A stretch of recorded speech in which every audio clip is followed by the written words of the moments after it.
Thank you very much, Honourable Speaker and Minister. Honourable Minister, this thing of domestic carriers is really so touching.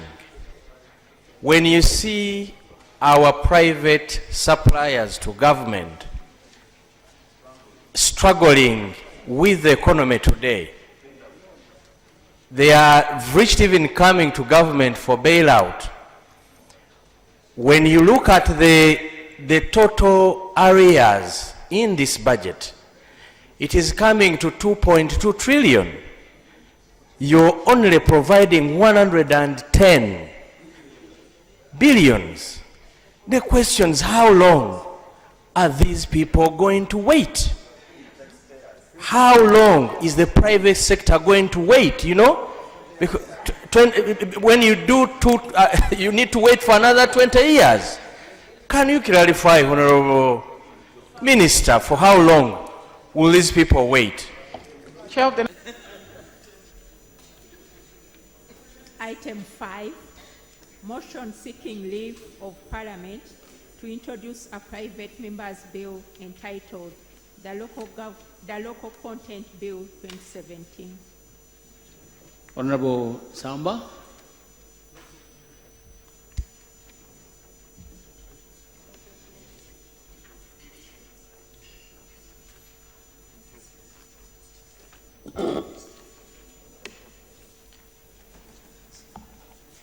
Right, Honourable Speaker. I think there is a problem with uploading the motion. We sent it for uploading some time back, but up to now they have not successfully uploaded it. I do not know whether, Right Honourable Speaker, you'll allow me to proceed when members do not have copies of the motion. Honorable members, can we receive the motion? Just the text of the motion, and then we access the details, the proposal that he has made, and then we can go. Just raising the motion, and we stop there, then we wait for the document. Would that be okay? Please. Thank you very much, Right Honourable Speaker. Thank you very much, honourable members, for granting me that opportunity. This motion is seeking leave of Parliament to introduce a private members' bill entitled the Local Content Bill 2017. It is moved under Article 79 and 94 of the Constitution of the Republic of Uganda of 1995, under Rule 110 of the rules and Rule 110 of the Rules of Procedure of Parliament. Honourable Member, would you like to propose the motion? You would like to, Mr. Speaker, I beg to move the motion that this, and then you state the details. Right Honourable Speaker, thank you very much for the guidance. Right Honourable Speaker, I beg to move the motion seeking leave of Parliament to introduce a private members' bill entitled the Local Content Bill 2017. I beg to move. Proceed. Thank you very much. Proceed. We'll listen to the motion, then we'll seek secondment. Whereas Article 79 of the Constitution of the Republic of Uganda empowers Parliament to make laws on any matter for the peace, order, development and good governance of Uganda.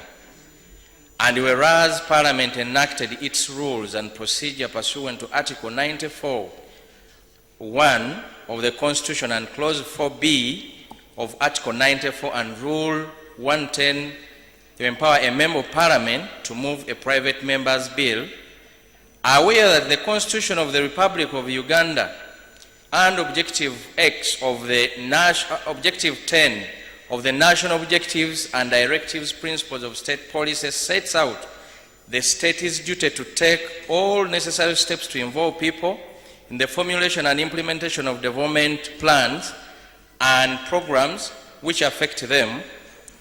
Further aware that whereas the government of Uganda formulated the Buy Uganda, Build Uganda policy with the aim of increasing consumption of local products and increasing participation of the locally established firms in domestic trade, this policy has not been fully implemented.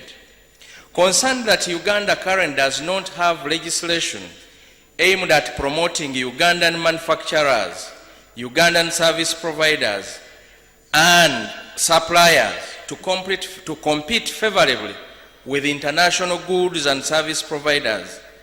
Further concerned that whereas the Public Procurement and Disposal of Public Assets Act 2003 requires the implementation of preference and reservation schemes, there are no penalties for non-compliance, making its implementation less effective. Alarmed that whereas government has encouraged and provided various incentives for foreign investors to establish business and operate in Uganda, there is no obligation imposed on the foreign investors to employ Ugandan labor or to use Ugandan goods or services in their operations. Further alarmed that the lack of protection for Ugandan manufacturers, the non-imposition of obligations on foreign investors to use Uganda labor, goods or services, as well as the non-implementation of the Buy Uganda, Build Uganda policy, has had adverse effects on the economy and has generally exposed the Ugandan manufacturers and service providers to unfair competition, resulted in factory closures, increased levels of unemployment, widening of the trade deficit with other countries, shortage of foreign currency in the economy, and the depreciation of the Uganda shillings against major world currencies. Noting that unless stringent measures are introduced to ensure the use of Ugandan labor, goods and services in all undertakings or projects where government is party or where public funds are used, the earlier identified adverse effects on the Ugandan economy will continue, resulting in social and political unrest in the country. Cognizant of the fact that the use of Ugandan labor, goods and services has been implemented in the oil and gas sector as required under the Oil and Gas Policy of Uganda 2008, the Petroleum Act of 2013, as well as the Petroleum Refining, Conversion, Transmission and Midstream Storage Act 2013, and have resulted in the increased employment of Ugandans, protection of Ugandan manufacturers, as well as the utilization and consumption of locally manufactured goods and locally available services in the petroleum sector. Now, therefore, be it resolved that this House grants me leave to introduce a private member's bill for an act entitled the Local Content Bill 2017, a draft of which hereto attached, and to order the publication of the said bill in preparation for its first reading. I beg to move. Is the motion seconded? It's seconded by the Honourable Member for Bokoto South, Honourable Member for Soroti District. The motion is properly before the House.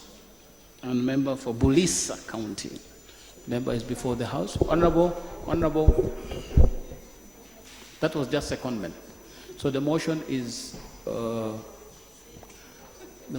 properly before the House, but as we agreed, you'll justify your motion when members have the text of this motion. Is that what we agreed? So justification and the secondment issues, and then I'll propose the question for debate when members have the full motion of this. That's what we agreed. Thank you. Motion is received. and we'll proceed accordingly at the right time. Next item. Motion for leave of Parliament to introduce a private member's bill entitled the Local Content Bill 2017. Honorable members, that motion was presented yesterday but was not justified, and I did not pose the question. So, member, would you like to speak to your motion? Briefly.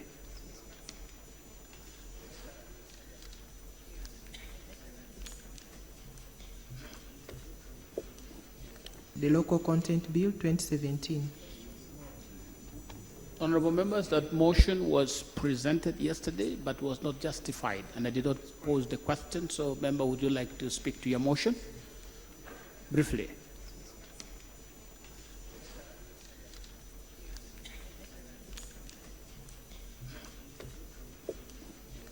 Right Honourable Speaker, thank you very, very much for the time that you've reaccorded to us to speak to this motion. Right Honourable Speaker, for members who are not here yesterday, we presented a motion seeking leave to introduce a private member's bill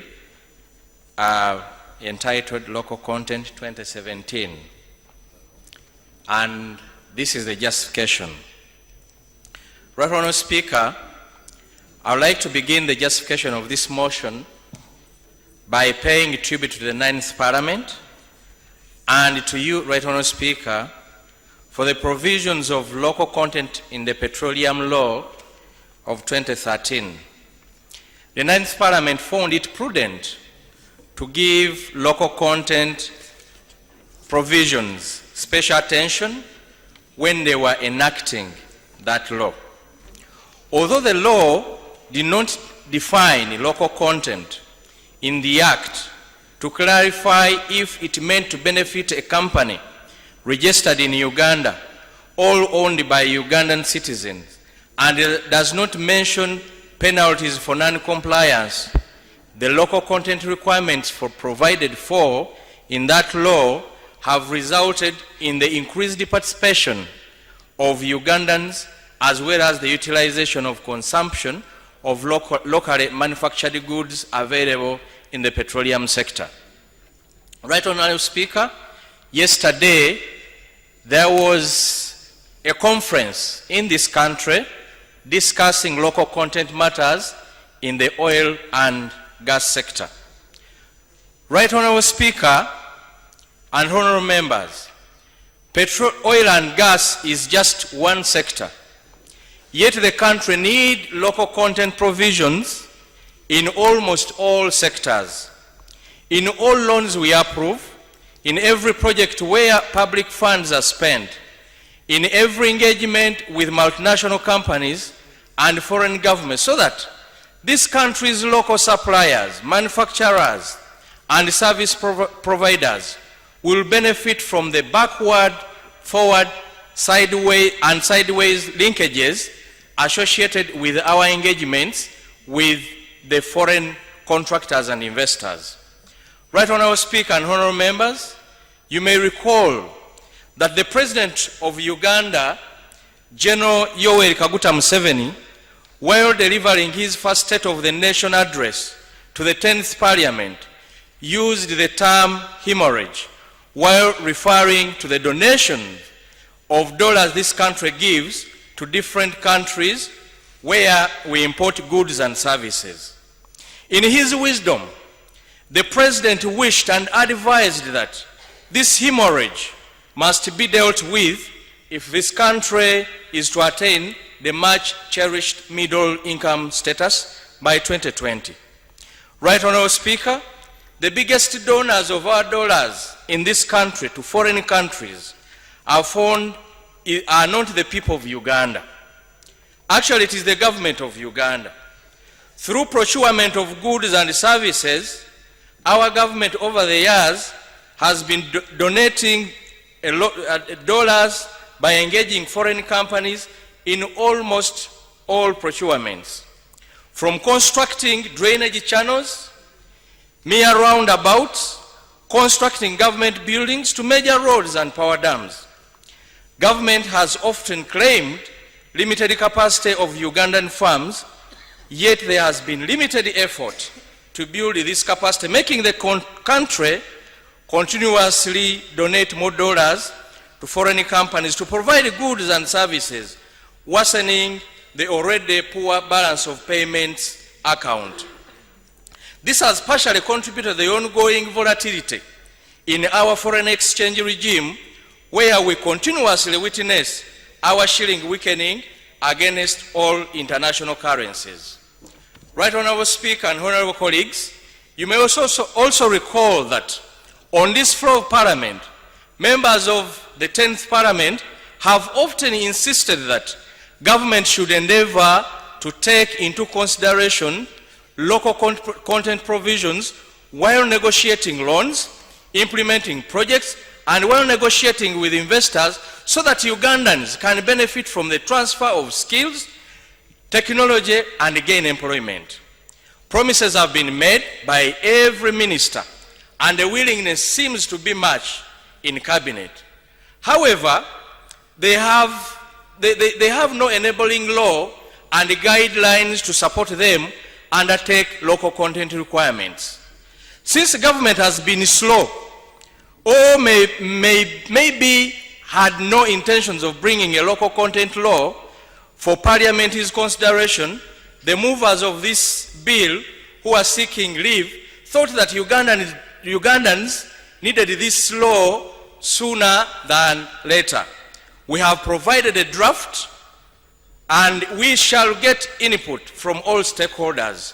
We need your support as cabinet to make this law possible.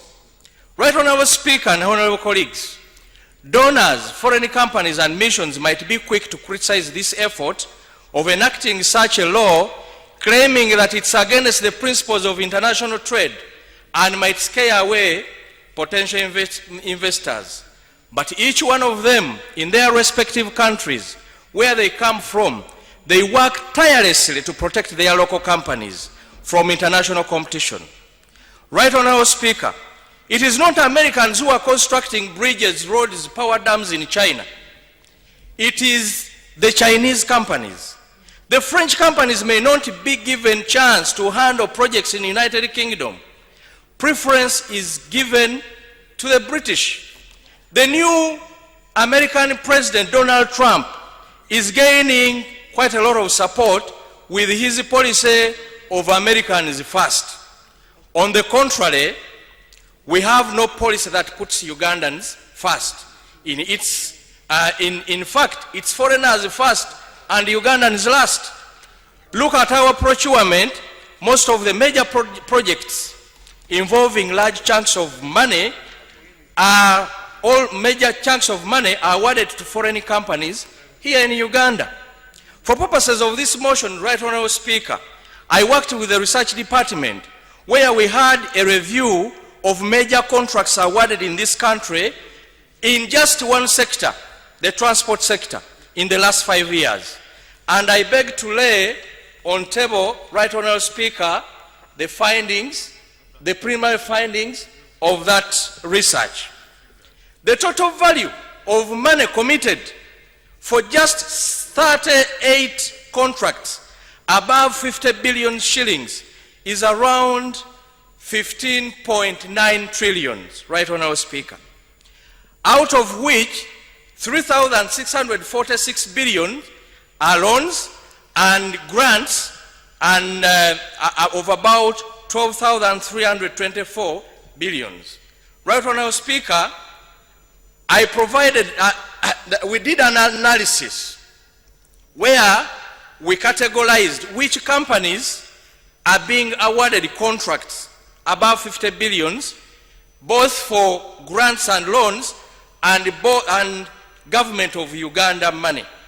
Right Honourable Speaker, we discovered that among grants and loans, 91% of contracts are given to Chinese companies, equivalent to 11.2 trillion. Israel get about 444 billion, which is about 4%. Portuguese company 2%. Japanese and South Korea companies 4%, and no Ugandan company is given a contract in that for grants and loans. On government of Ugandan money, Right Honourable Speaker, Chinese companies got 60% of those contracts. Indian companies got 13%, Israel companies got 13%, Turkish 10%, Serbia 3%, and Uganda 0%. Right Honourable Speaker, most of these contractors are under no obligation to build local capacity. To build local capacity, skills or transfer technology to Ugandans. There is no legal requirement that a given proportion of the work or a contract out of this be allocated to local firms dealing in similar services or supplying required commodities made in Uganda to enhance the opportunity to build capacity. The new vision of October 6, 2016 reported that most of the foreign contracted projects are by Chinese. The Chinese nationals occupy 100% of the managerial jobs, 76% of engineering posts, while Ugandans are mainly machine operators and casual laborers. If this is not regulated, Right Honourable Speaker, I fear for the worst, where the forward and backward linkages will continue to accrue to China and not Uganda. The people of Uganda are watching us, the 10th Parliament, and the government to see whether we shall let the status quo remain or do something to increase their participation in all development projects. We have all the justification to come up with an affirmative law to develop and support our people, negotiate for our companies, and support Ugandan businesses, especially from public finances we appropriate every budget year. Right Honourable Speaker, I know some colleagues may be persuaded by the argument that instead of local content law, we should rather have local content policies or strengthen existing ones. I remind you the Buy Uganda, Build Uganda policy, which aimed at increasing consumption of local products and increasing participation of locally established firms in the domestic market. Much of the BUBU policy provisions or the Buy Uganda, Build Uganda policy provisions remain on paper, Right Honourable Speaker, without any significant impact because it had no enabling law through which legal obligations and penalties could be imposed on specific persons or bodies who are subject to the policy. Allow me, Right Honourable Speaker and honourable colleagues, also to draw your attention to the preferential requirements of Section 50, Clause 1 of the Public Procurement and Disposal of Public Assets 2003, which tried to impose obligations to public procurement entities to give preference to domestically manufactured goods, Ugandan contractors and consultants. Honourable members, PPDA and other procurement bodies have not taken the provisions of this section seriously because there is no mandatory entity where they report to about local content requirements. Recently, Right Honourable Speaker, I read in the newspapers that China Harbour Engineering Company, the Chinese company preferred to be contracted to implement the standard gauge railway, came out with a local content strategy which was presented to the Minister of Works to ensure participation of Ugandans in this multi-million-dollar project. They should be applauded for the good gesture to the people of Uganda. However, we have no law that can make such initiatives mandatory. Neither do we have an entity in this country that can monitor compliance to local content provisions. Without a law and a unit, the contractor may have no serious obligations to implement the local content strategy. Right Honourable Speaker and honourable colleagues, Kenya last year enacted a local content law with serious penalties for non-compliances and where 40% of contractual work is reserved for the local content. Angola, Ghana and Nigeria have come up with comprehensive laws that ensures a balanced growth where their people participate and own the country's progress. The Mozambican government is in the process of drafting a local content law with a view of regulating business links between major projects and small and medium-sized Mozambican companies. Right Honourable Speaker, Ethiopia is far on issues of prioritizing participation of their people in development. They preserved some sectors of investment, including electricity generation, banking, and others for local companies. They trust their engineers to design and build their roads and dams. They have empowered and built capacity of their local firms to do better work than most international contractors. Right Honourable Speaker, I will not close my ears to honourable colleagues who may disqualify our local suppliers and contractors on grounds of limited capacity to deliver quality works and outputs. But we must appreciate that government has had faint efforts to support them build the capacity. It is common knowledge, Right Honourable Speaker, that government has not only failed to prioritize them in allocating major projects, but often fails to pay them in time, weakening further any opportunity to build capacity. If you cross-checked the outstanding domestic areas in the budget framework paper we recently debated, most of the victims are local firms and suppliers. I further did a fact check to find out whether government is doing anything to build their capacity with Uganda Development Corporation and Uganda Development Bank. I found no component or line of credit focusing on building capacity of local firms to make them competitive internationally. I also checked whether Honorable Father Lokodo's Ministry of Ethics and Integrity has previously organized patriotism and integrity capacity building for local contractors and suppliers to reduce on the shoulder works, and I found out that their efforts in the ministry is mainly focused on morals of civil servants. The Chankwanzi retreats, where patriotism and nationalism would have been nurtured among contractors and suppliers, is often mainly for political class, not the business group. Some of us believe if we planned our development well, we could have intended investments toward building local capacity, we would effectively utilize our human resource and only hire international labor and contractors where we must.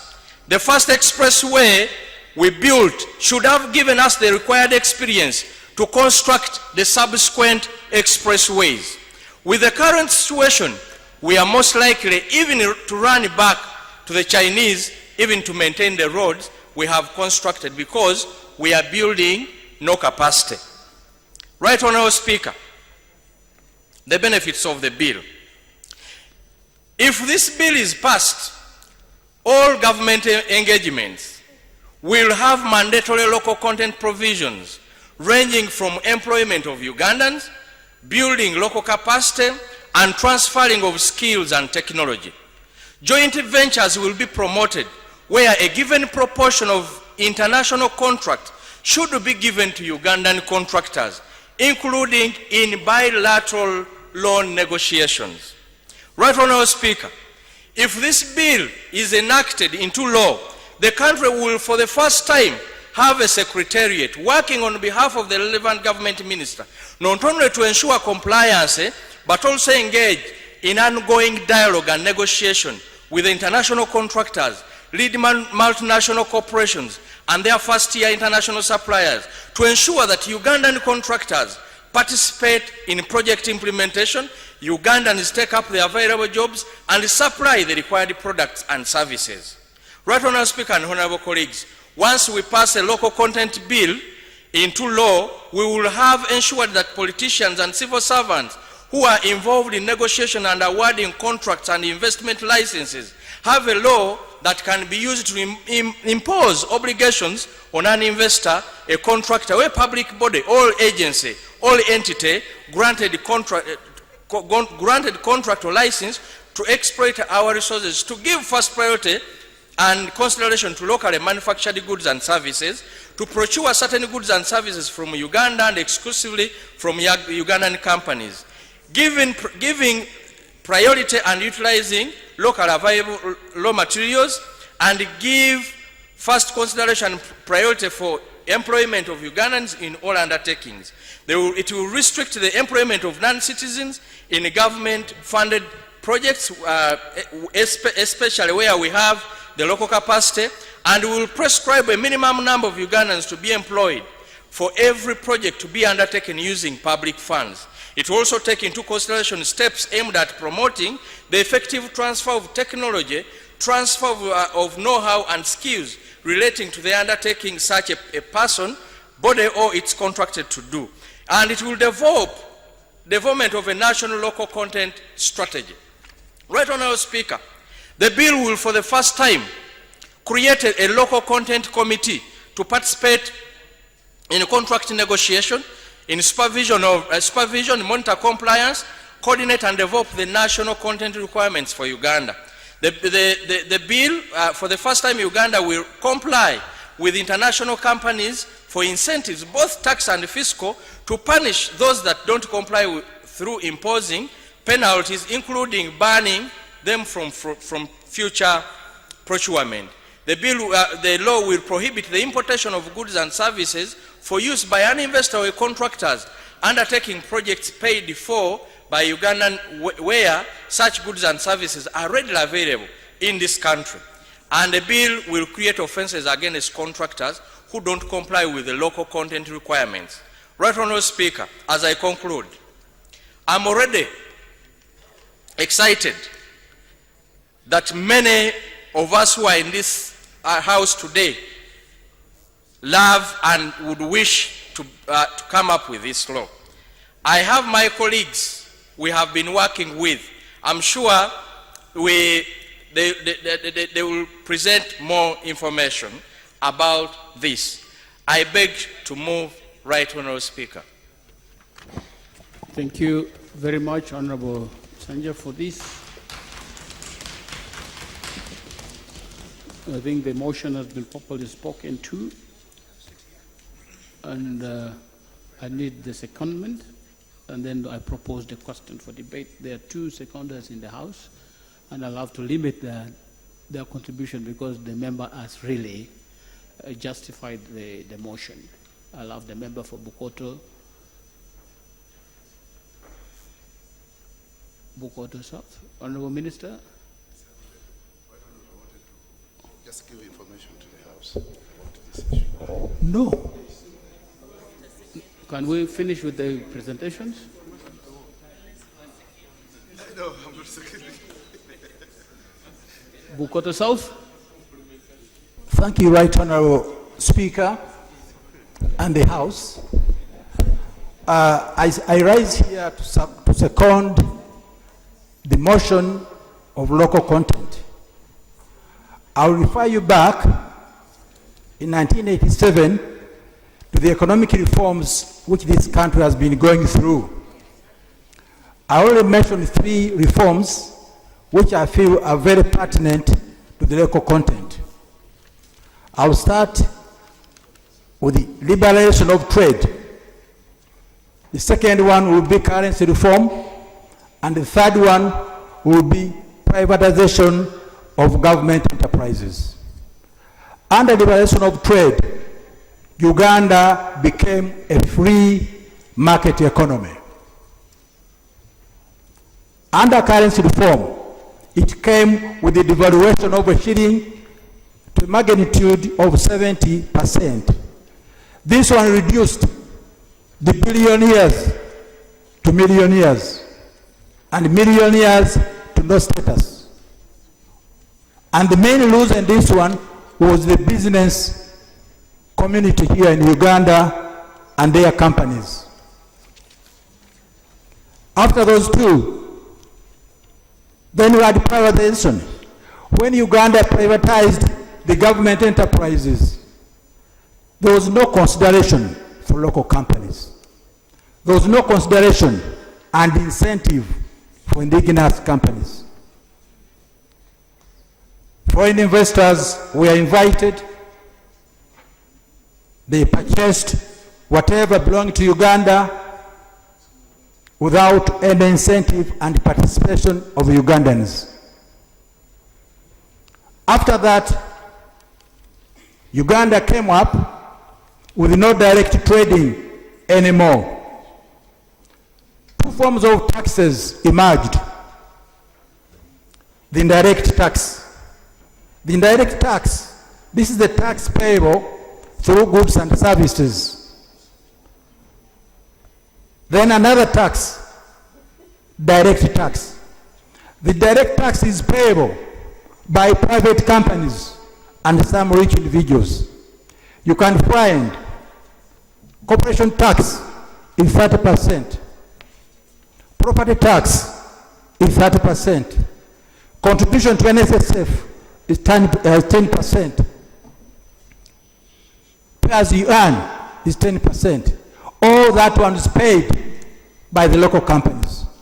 When it came to foreign companies, a tax holiday of 5 years was given to foreign companies where they don't pay any taxes, whereas the indigenous companies who lost out, as explained, are busy paying the taxes.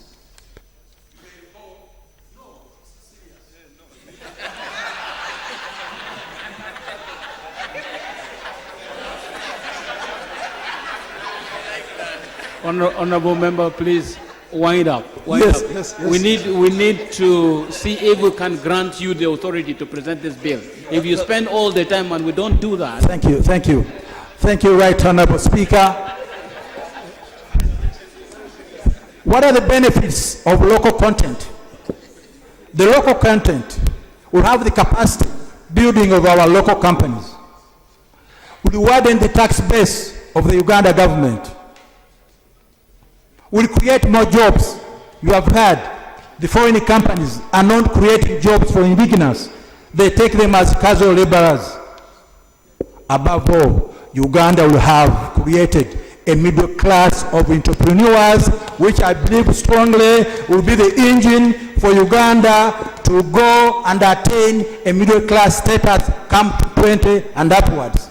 I strongly recommend and actually join all my friends, the local content. I strongly second the local content. I beg to raise my case. Thank you. Member for Soroti Municipality, who is seconding the motion. Seconder. Please. Soroti Municipality. Thank you. Mr. Speaker, sir, I thank you. Honorable members, I stand here to second the motion seeking leave of Parliament to introduce the bill on the local content. Mr. Speaker, sir, whereas my colleague, the Honorable Oshabe, mentioned the aspect of what constitutes local content, the honorable members have been asking, some of them, what does local content exactly mean? Borrowing from Wells and Hawkins, 2008, he says that local content can be defined to mean the involvement of local enterprises, labor, in planning, design, and construction services, as well as local value addition in transactions occurring throughout the contractor's supply chain. In this content, local content would be understood to mean national or a defined geographical boundary. Our case now, Right Honorable Speaker, is looking at local content in terms of projects, transactions, as well as business engagements within the auspices of Uganda as a nation. Mr. Speaker, sir, going by your guidance in the previous cases where members moved motion seeking leave of Parliament to introduce private members' bills, you said that we indeed need to state why Parliament should grant us leave. Mr. Speaker, sir, I will seek, as a seconder of this motion, to address that element. Mr. Speaker, under the rules of procedure of Parliament, Rule 110 and 111, members of Parliament have the right to introduce a private member's bill in exercise of their legislative function. We are therefore proceeding, Right Honorable Speaker, to exercise the privilege that is enshrined in our rules of procedure. The Constitution under Article 79 of the Constitution of the Republic of Uganda under Article 79 empowers Parliament to make laws on any matter concerning peace, order, development, and good governance of this country. Therefore, Mr. Speaker, sir, it is indeed our desire and request to this Honorable House to allow us proceed with introduction of the Private Members Bill so that we seek to make effect as a Parliament to the development of Uganda as a nation. Mr. Speaker, sir, may I therefore say a few elements that will be bettered when the local content bill will eventually be introduced in this House, and if Parliament so finds it fitting, if it is passed, what we stand to benefit. Mr. Speaker, sir, whereas the Buy Uganda, Build Uganda policy was formulated in 2014, no legal framework as of date has been put in place so as to enable us operationalize the bill. As we know that for any policy, for any policy to become operational, it needs a legal framework for it to have a basis. So, Mr. Speaker, we wish that we strengthen the framework under which the local content policy will be implemented. Mr. Speaker, sir, we also seek to say that when this local content bill is passed into law, we know, Mr. Speaker, that most of the companies, most of the entrepreneurs and investors that come into the country usually do not plow a substantial amount of their profits within Uganda. We know that with a regulatory framework which helps us check into the participation of foreign investors in the play of our economy, then the country can be able to evaluate how much of the earnings and profits gained out of such investments or contracts are actually plowed back into Uganda as a country. Mr. Speaker, sir, as of today, as a Shadow Minister of Public Service, I concern myself with the issue of unemployment. Mr. Speaker, the unemployment amongst our trained, semi-skilled and non-skilled youth stands at over 65%. Mr. Speaker, today, in most of these projects, even when you go on the road construction projects, you find Chinese are the ones now participating in guiding people on the roads, whether you should have a green flag, a red flag, and so on. This is a job where even a Ugandan that has sat for PLA could easily do. But it's because we have not specifically defined the boundaries of what constitutes who is employable at what level, at which part are we bringing in expatriates, which part do we bring in the semi-skilled, the skilled and non-skilled laborers. We believe, Right Honorable Speaker, that with this kind of a law, it will be possible for our country to critically evaluate how much the foreign investors and contractors will be able to bring in foreign labor into these projects. Right Honorable Speaker, many times the honorable members and other leaders in this country introduce themselves as patriots and nationalists. Right Honorable Speaker, to determine the level of patriotism and nationalism also should go beyond simply mentioning it out. Indeed, the people who win contracts in this country, for how much will they tell you they are patriots of Uganda? Because their engagement and contract obligation with Uganda is the profits, to which extent the profit they gain out of the contracts that they win here. However, a Ugandan investor, a Ugandan entrepreneur will have one thing that he or she would like to leave in terms of patriotism. What legacy did you make? So the quality of the projects that are executed here would also be much more relied on if we build the capacity of our people to do this, because they owe Uganda as a nation in executing of these projects. I therefore urge honorable members that if we are nationalists and patriots, let's put in place a law that ensures that our people are more protected and that they can have equal play in the award of projects and investment opportunities in this country. Indeed, Right Honorable Speaker, many a time when contract evaluation is done, there's always a question that is asked. Do these companies have the capacity? Do they have the technical manpower? What experience do they have? Indeed, it is true. The international companies may have had opportunity of capacity as well as experience because they enjoy a bigger advantage.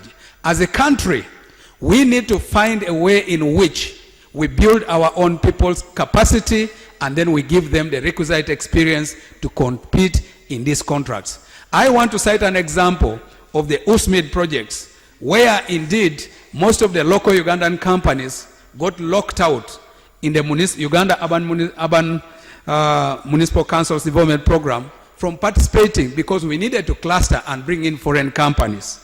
Indeed, whereas a company with international background was given 5 municipalities in this country, today, through a report of the Local Government Accounts Committee, we know that didn't go well in the cluster of Tororo, Soroti, and Mbale, as well as Hoima and Fort Portal. Probably, if we had given opportunity to Ugandan companies, as I said earlier on, the element of nationalism and patriotism should have allowed our people to do a better job because they are Ugandans and they owe Uganda. Right, Honorable Speaker, I want to conclude and say that I would like to enjoin the members to look at a possibility of a country such as Kenya, where local content stands at 30% of all national projects that they award. In Tanzania, it also stands at 30%. In South Sudan, Right Honorable Speaker, where you and I have had the privilege to do a bit of work in terms of helping them, it stands at 40%. Zambia stands at 20%, and South Africa, there is a 30% black empowerment program that ensures that local content participates in the investment and contractual projects in the country. Right Honorable Speaker, I therefore seek to second the motion, and I would like to implore and enjoin the honorable members of the Yogurt House to go ahead and consider, but indeed find it fitting, that you grant us leave to introduce a bill, a private member's bill entitled the Local Content Bill 2017. Right Honorable Speaker, I beg to second. I thank you so very much, honorable members. Thank you very, very much. The honorable member who presented the motion from Kasanda North. Honorable member for Bukoto South for his speech on this subject, and the member for Soroti County. Honorable members, the motion that is before the House is a motion seeking leave of Parliament to introduce a private member's bill entitled the Local Content Bill 2017. That is the motion before us, seeking leave of the House. That is the motion I propose for your debate. And debate starts now, and we'll start with the minister.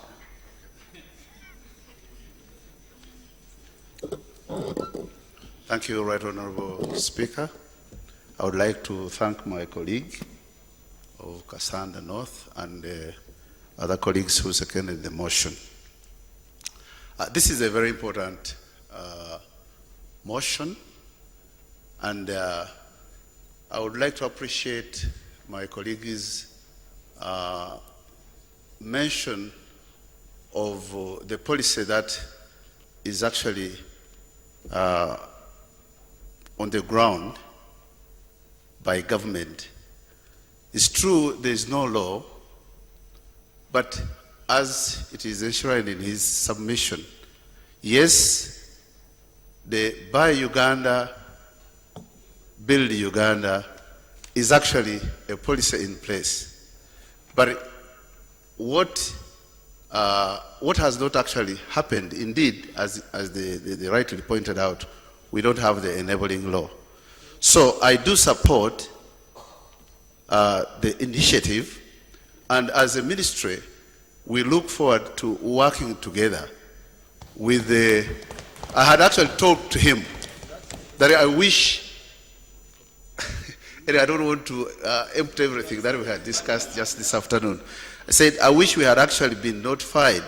We would perhaps have shared more, and that could have been enshrined in this motion.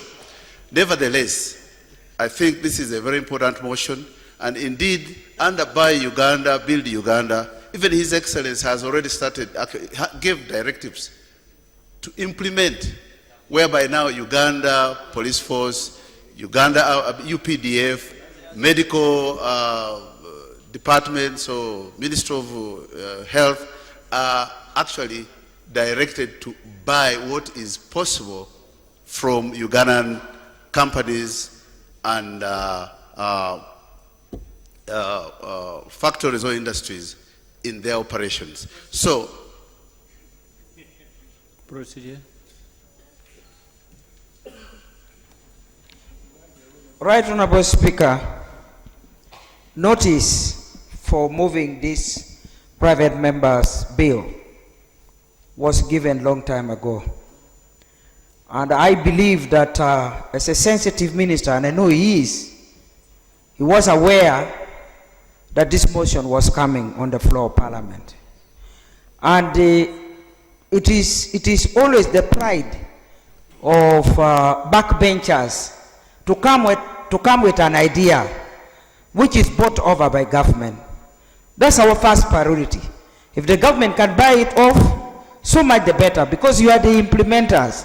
But in the event that the minister and his team did not come up to intervene at the right time before the motion is brought on the floor of Parliament, it therefore means that the private member can go ahead, and now Parliament is being asked to give way for this private member's bill to be moved. Now, the procedure I would like to suggest is that I'm seeking guidance on, is that the minister could make a substantive contribution make a substantive contribution to the bill which has already been moved.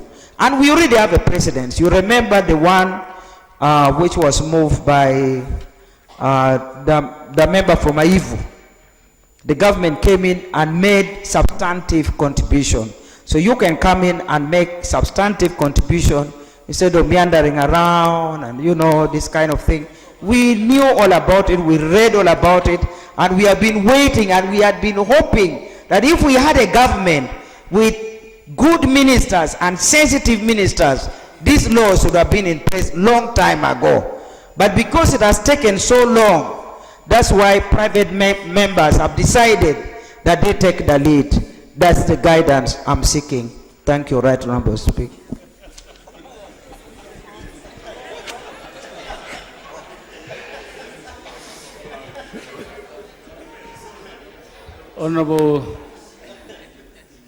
Honorable members, the Honorable Member for Dokolo District, who is actually a parliamentary commissioner, as a way of using long service in this house to create situations that make her say things that she needs to say, even without following the rules. She rose on procedure, but never raised any procedural matter.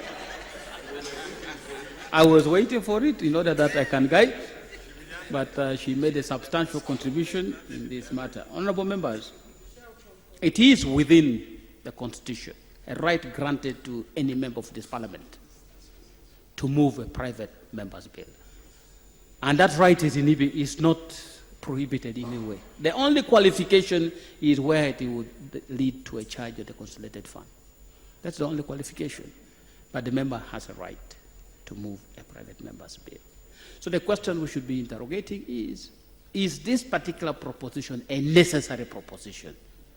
The local content, please. You would like to rule on this? Is it a necessary proposition? No. That is how a properly thinking person interrogates issues before they conclude. I'm not seeking your opinion, I am seeking my opinion. Is it a necessary proposition? Well, then if it is yes, is the case made for the private members to move this motion? If the case has been made, are there any legal prohibitions to the members moving this motion? If the answer is no, do we need a debate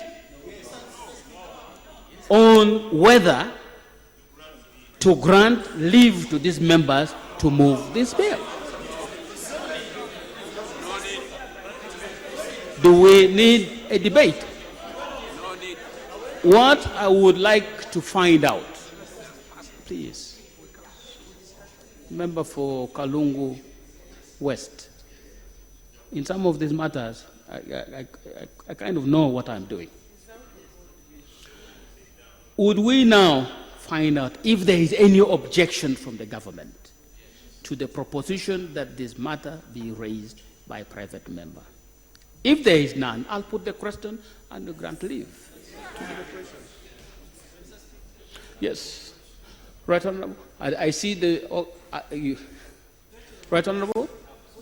Right Honorable Speaker, government considers this issue of local content very significant, and we salute the Honorable member for taking the initiative. And government is happy because government is precisely working for the same cause, and what government will do is to see just convergence so that we can get the best bill on local content worked out. Honorable members, can I put a question to this motion? Yes. I put the question to the motion that Parliament grants the honorable members leave to introduce a private member's bill entitled the Local Content Bill 2017. Will those in favor say aye? To the contrary, no. The ayes have it. Leave granted, and the government is now on board to facilitate the honorable members in preparation of the bill for its first reading. If in the process the consultations are wider and you get views from government and from all the other sectors, and we have a comprehensive bill that can handle this matter sufficiently, the House would be prepared to move with the first reading of this bill and processing it to its conclusion. Thank you and congratulations. Honorable Shaba, you want to say something, then Kaberuka. Thank you very much, Madam Chair. I think we should avoid the two extremes. When we are legislating today, we shouldn't put the current economic trends and say that because of what happened to Crane Bank yesterday, is what will happen 10 years to come. The law we are creating is a law that will be for this country even much more. So I wouldn't agree with somebody who says that we should put a demand that they open up an account in the central bank. Neither will I agree to leave it open to every financial institution. Therefore, I will support the chair. We limit the money they should open up accounts in commercial banks. Madam Chair, when we leave it to open to financial institutions, even my Karwana Sacco down there will be open to do that. So I want to suggest that we support the chair in his proposal, that we maintain this to commercial banks. Thank you so much. My question is, do I need the approval? General, I want to thank you so much. My name is Patrick Nsamba. I come from Kasanda. You are aware that the fountain of honor of this nation, the president of this country, has often spoken clearly against the ICC.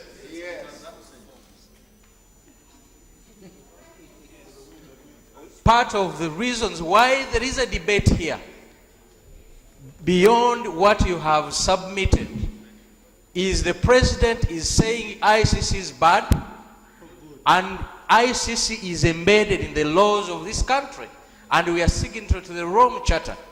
That's where the debate is. having been signatories, and the president is saying something else, what should Ugandans follow? Do we have a law just for purposes of a law, or we will follow what the fountain of honor of this nation says? Thank you. Nsamba first.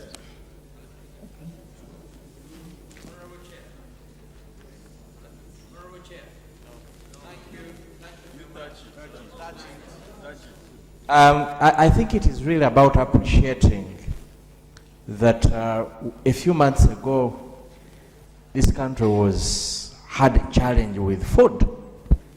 There are times when foods are plenty. There are also times when we have scarcity. So when a member came up to say that probably we should provide for it, we better think about that other than saying that we drop it. Because yet there are times when we have plenty of maize. We need biofuels to consume it so that the prices of maize can go up. But there are also times when there is food shortage. Madam Chair, all we need is a regulatory ability of the ministry to know when to allow certain foods to be given opportunity to be consumed under biofuels. Otherwise, Madam Chair will stand a risk. Madam Chair will stand a risk of sending, because the biofuel can consume all the foods in terms of just production, and people will be left with nothing to eat. There are those times. But there's also Cassandra?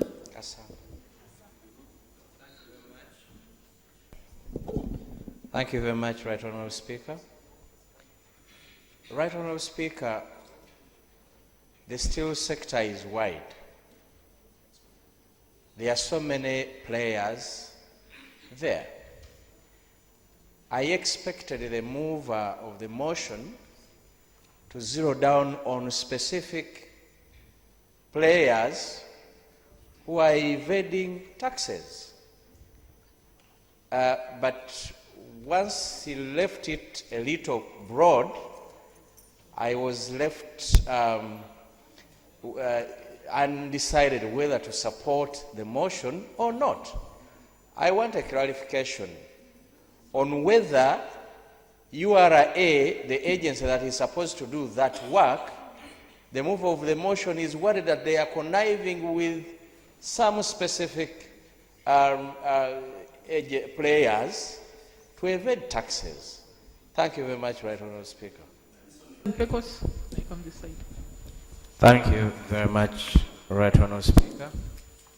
I'd like to thank the chairman for the work and the committee. Madam Speaker, the reasons why the committee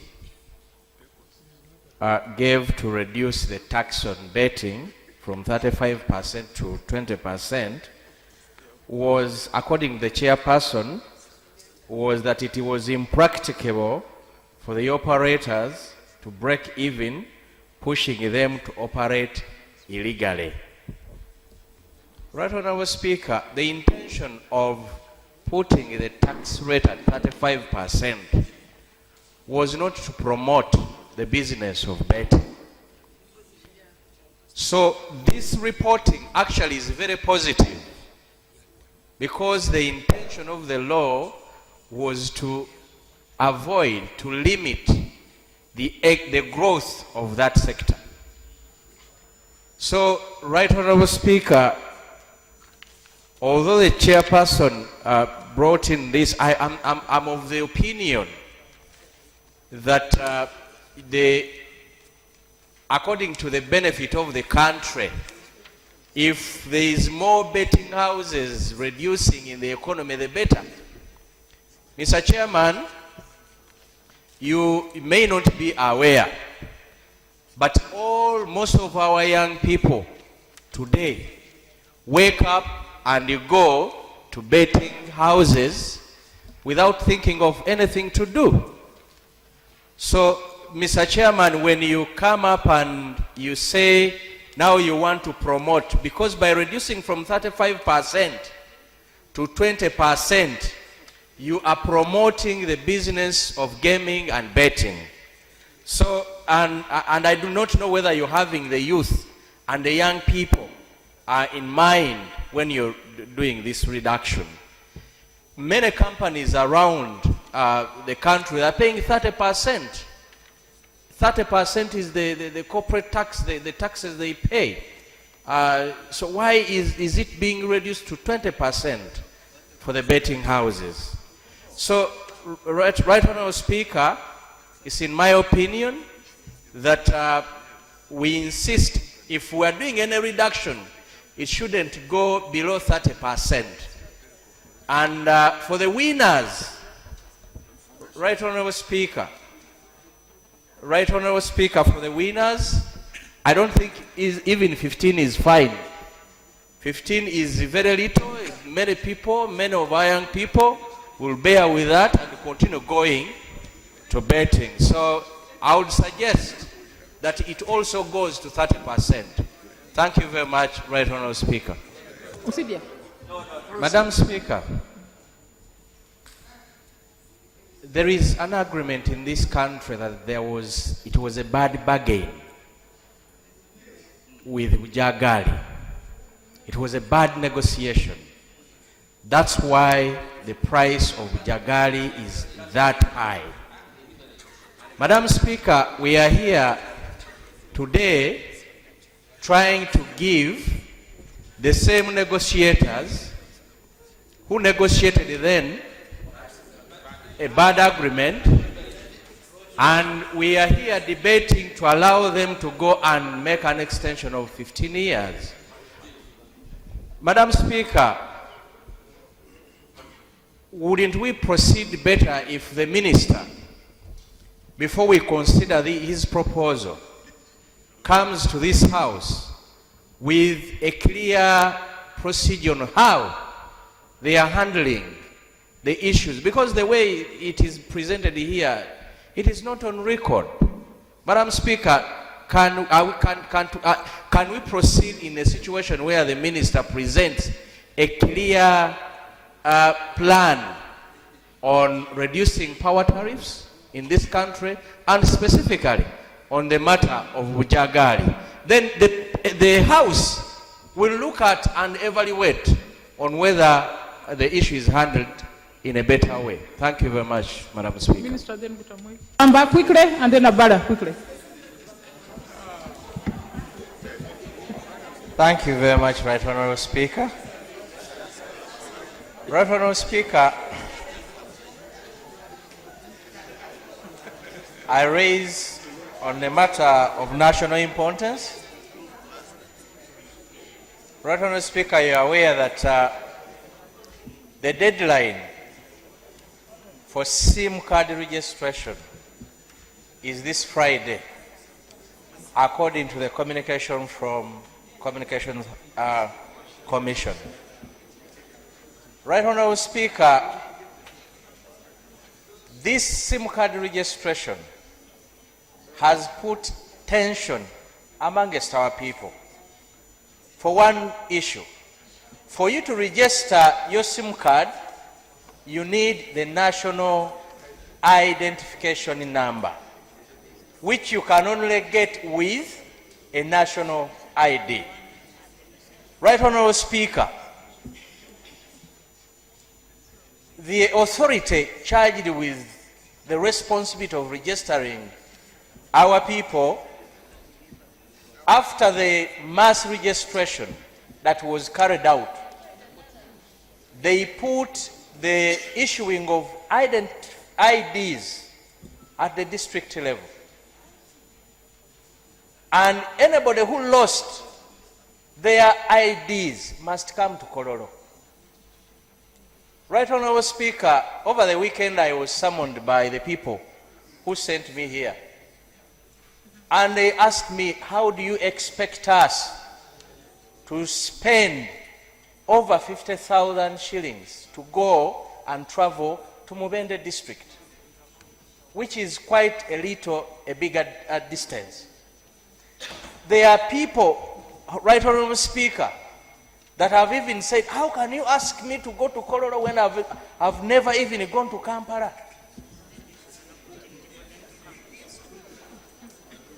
Right Honorable Speaker, first of all, our people do not have the resources, they don't have the money to make them travel the longer distances to the district headquarters.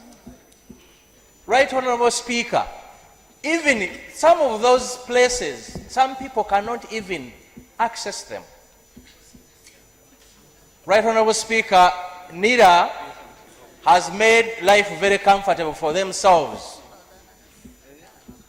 by choosing to call people from wherever they are to ask them to come to Kololo or go to the district headquarters. My humble prayer is, let us work under the decentralized system where we have the sub-counties.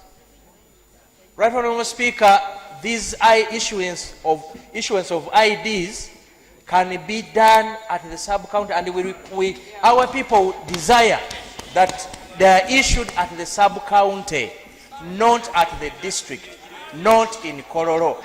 Right Honorable Speaker, there are so many people that do not yet have IDs. When you tell them that on Friday their SIM cards will be switched off, then, Right Honorable Speaker, it will be very absurd for this nation. So my other prayer, Right Honorable Speaker, I know they've always laughed at us for always extending deadlines in this country. But I will not be ashamed if this deadline of Friday is extended until the right process is followed. Thank you very much, Right Honorable Speaker. Thank you. In addition to that, I wanted to remind the Minister of Internal Affairs, I've written several letters about the Maragolis. The Maragolis who are born in Uganda have never been registered. I wrote to your predecessor, unfortunately he died. I wrote again to your minister. They keep writing to me to say, where do we belong? Maragolis in Wasindi. Yes, they've been there for centuries. They are neither Ugandans nor Kenyans. So they cannot even benefit from this process. I can send you other copies. They've been writing almost every month because they have no status in this country. And they were born here, and they are like 4 generations are in this country. Nsamba, Sechikubo, I'm going this side.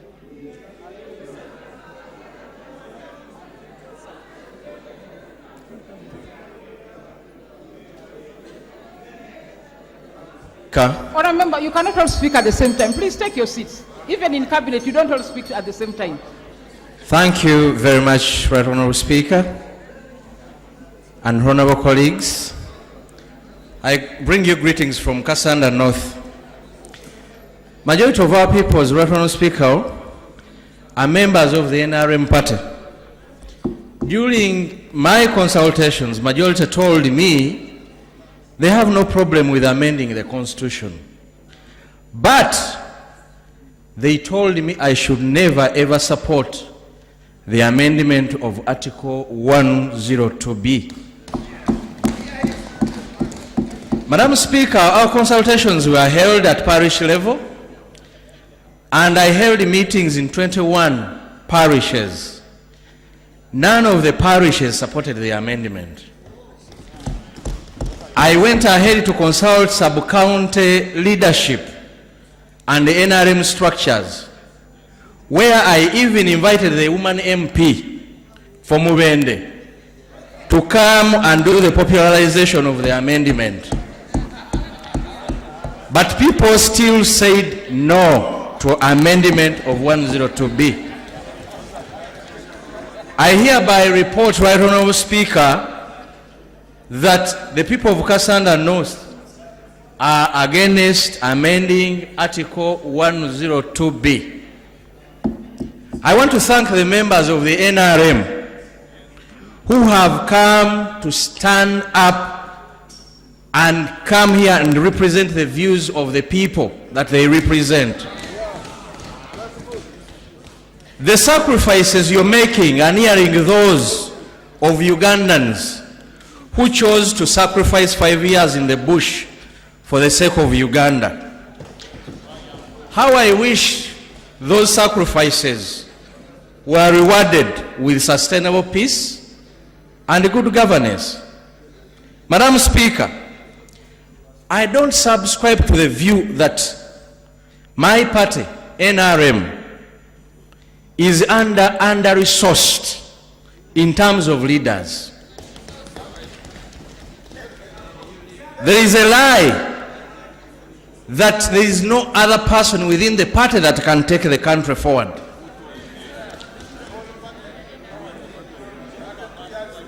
I still believe that within the party, the NRM, over the years we have nurtured leaders who can perform even better than the person we are trying to amend this constitution for. Madam Speaker, Honorable Majeza and the team did not only rob this country of a debate on transition, but curtailed the same within the NRM party. They have misinformed the country that the only viable transition is from President Museveni to President Museveni.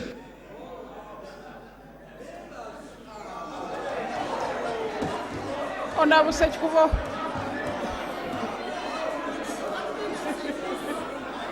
Half.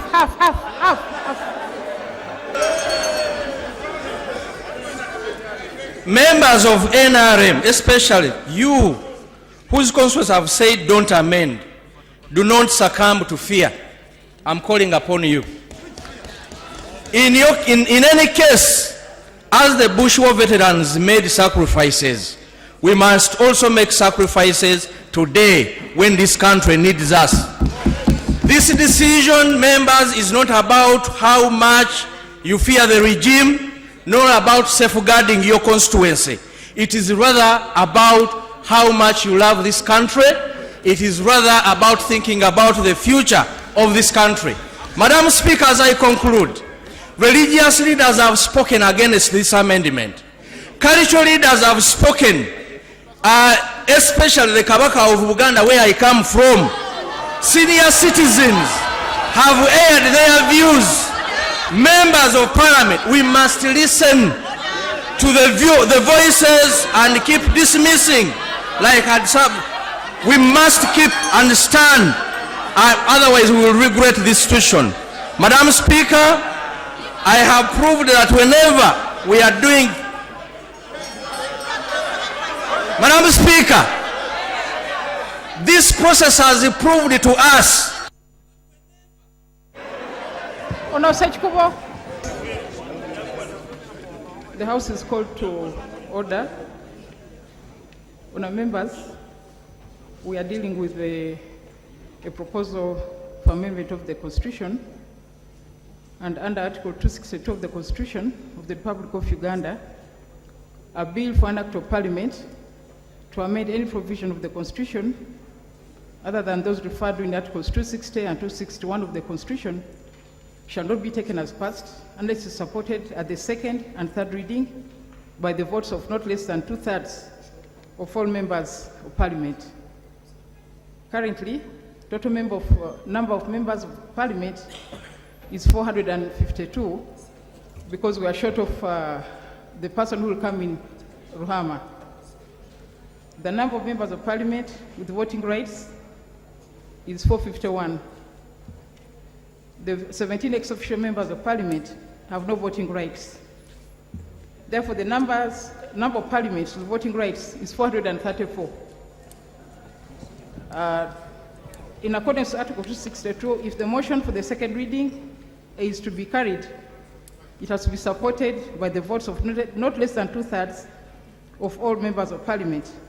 This means 2/3 of 434 members is 289.3. But because we don't have a 0.3, we're rounding up to 289. Article 89(1) provides that except as otherwise prescribed by this Constitution or any law consistent with the Constitution, any question for decision of this House shall be determined by a majority of votes of members present and voting in a manner prescribed by rules of procedure made by Parliament and Article 94 of the Constitution. Rule 98(1)A of the rules of procedure guides on the type of voting that shall be used to vote on a motion for second and third reading of a bill amending the Constitution. Rule 98 provides as follows. 98(1), roll call and tally shall be held in the following circumstances. 98(1)A, at the second and third reading of the bill for an act of Parliament to amend the provision of the Constitution. Therefore, the voting method for dealing with this motion is clearly stipulated as roll call and tally. In order to effect the provisions of Rule 98 of the Rules of Procedure, which provide the following guidance. For purposes of voting, 3 tally desks shall be provided, one for the aye votes, another for the noes, the third one for the abstentions. The clerk will tally the votes of members and report to the Speaker. 3 clerks will be assigned to record and tally votes for the ayes, noes, and abstentions, respectively. To guarantee transparency and avoid disputes over the results, I invite the Government Chief Whip to designate an observer. I invite the Opposition Whip to designate an observer. I invite the Independent Coordinator to designate someone to observe the recording and tallying of results. The prescribed place for the recording and tallying of the votes will be the bar. That place there just in front of the main entrance, inside the entry and exit door of the Speaker. The Speaker will announce the commencement of voting, and the clerk will read out the names of members in alphabetical order. A member whose name has been read will stand and speak their vote. The Speaker will announce the end of voting after all members present have voted. Tallying of votes will be done and the results submitted to the Speaker, who will announce the results. That's the process we are going to follow. Start now, to be start.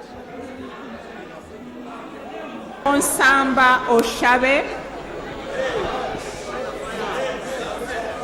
Honorable Nsamba.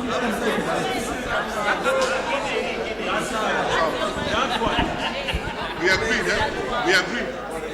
Right Honorable Speaker, on behalf of the people of Kassanda North, I vote no. Thank you very much, Right Honorable Speaker. Honorable Minister, I think the Honorable colleague has endeavored to make his simple calculations. And if you followed his argument, you may find that probably he might be right. We need the opinion of government.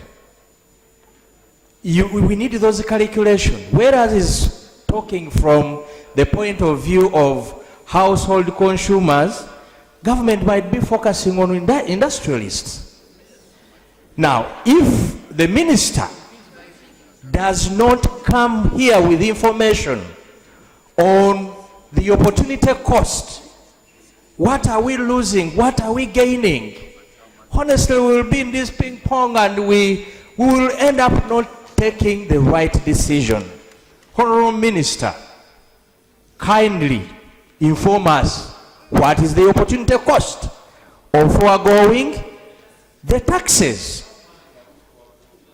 Then lastly, Honorable Minister, kindly clarify to this House, when the President was talking in the State of the Nation address, he was talking about 11 cents.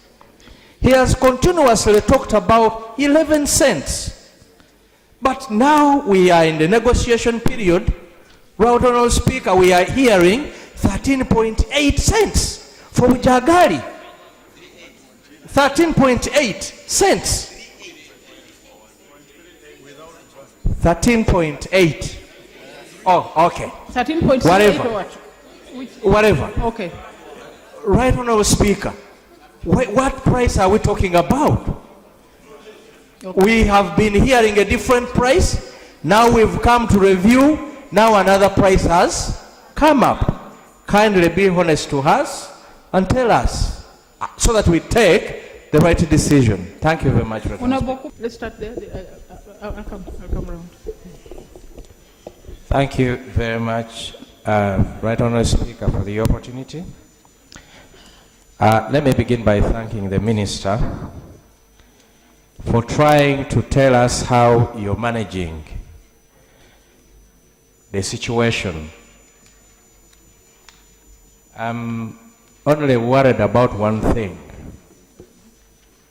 Your report does not provide us with the future.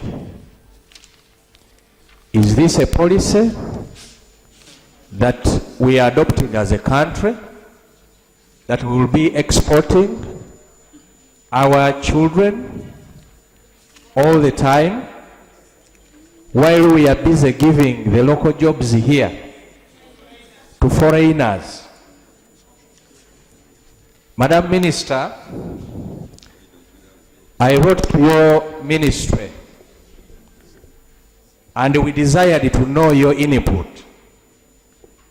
about the local content bill, which is desiring to ensure that our local people here, our budget caters for creating employment in this country, so that our children, our people here are employed in their own country, where they will not, their rights will not be violated. We have not received a response. Let me use this opportunity to inform you that we are about to conclude the consultations. But I want to ask you, Honorable Minister, you are handling the licensed groups of, with the licensed companies. Your report does not provide a solution to those Ugandans who go without license, without licensed companies. And that is where the major worry of this parliament was. Our people who are trafficked out and they go outside and they are mistreated, they are killed, their lives, their rights are abused. The report should have provided a solution and tell us that yes, for the licensed company they are under control, but for those that are under unlicensed companies, this is what we are doing. Because the minister came here. Thank you very much, Right Honourable Speaker. I want to thank the chair and the committee for we want to know whether we should this proceed. Report. Right Honourable Speaker, the issue of our people being continuously eroded out of their economy, it's much larger than what we think. Recently, Right Honourable Speaker, people went on the street.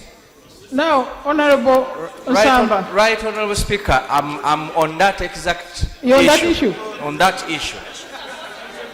Okay, Honourable Shava, yes. You're Right Honourable Speaker, you're aware that I'm handling at this stage the bill, I'm under consultation on the bill of local content. Yes, that is true. And the phone calls, the demand out there is huge about this problem. Right Honourable Speaker, I think it will be unfair in the remaining time and the fact that the glucose levels of honourable members have gone down to debate this motion, this report today. It's my humble request, Right Honourable Speaker, that we defer debate for this report to the next sitting. Thank you. Now, Honourable, how far are you with your local content bill? Because it means we shall debate the report now and repeat the debate when we bring the local content bill. I don't know. How far are you with your... Right Honourable Speaker, when we initially came up with the motion at the floor of Parliament, our concern was majorly on how government is spending our money in procurement to foreign companies. Right, Honorable Speaker, under the consultations that are going on, the people, the stakeholders are telling us your law is narrow, the problem is wider. So, Right Honorable Speaker, we are still under consultations, but we are limited with the speed at which we would be running would be much faster. But Right Honorable Speaker, we are still under consultations. Because of the demand, we really find it necessary to do further consultations so that we bring up a law which is more comprehensive and answering the issues of Ugandans. Okay. Thank you. Okay. Thank you very much. Macho, Onzima, then Kata, Pentagon, and Nandal. Thank you very much, Right Honorable Speaker. Right Honorable Speaker, the demise of UTL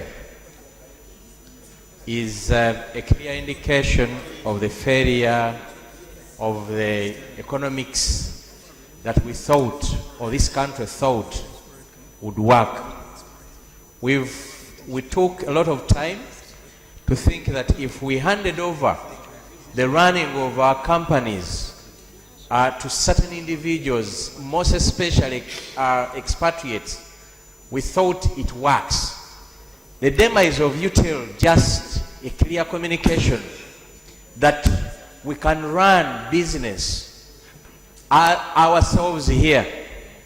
Because when you look at the report of the committee, which the committee, I want to thank you so much for it, they are saying the majority shareholder, who was somebody from outside, messed up the company. Right Honorable Speaker, at this stage, when the company is messed up, you hear government or a minister coming up to say, we must recapitalize UTL. We must invest more in UTL. Now, the report is saying government should take care before you think about reinvesting the money for the people, the people of Uganda's money into this company. It has failed. So if it has failed, the committee is telling government, think twice.